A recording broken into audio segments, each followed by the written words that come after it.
Good morning to all. இது Wednesday morning. இன்றைக்கி வந்து மே 1. அனைவருக்கும் உழைப்பாளர் தின வாழ்த்துக்கள். அருணுக்கு வந்து இன்றைக்கி ஆஃபீஸ் லீவ் தான், இருந்தாலும் சீக்கிரமாகவே எழுந்துட்டாங்க 7 மணிக்கெலாம். ஸோ நானும் எழுந்துட்டேன். அப்படியே வாக்கிங் மாதிரி போயிட்டு பாப்பாவுக்கு பால் வாங்கிட்டு வந்திருந்தோம். அது கூட வந்து ஒரு சாண்ட்விச் பிரெட் கூட வாங்கிட்டு வந்திருந்தோம்.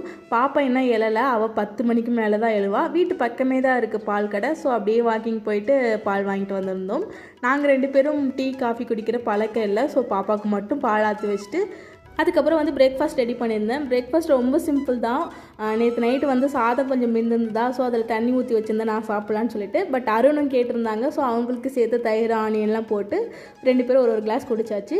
சீக்கிரம் இருந்ததால் சீக்கிரமாக பிரேக்ஃபாஸ்ட் ஒரு 9-9:30 முடிச்சாச்சு. அதுக்கப்புறம் கொஞ்சம் நேரம் பேசிகிட்டு இருந்தோம்.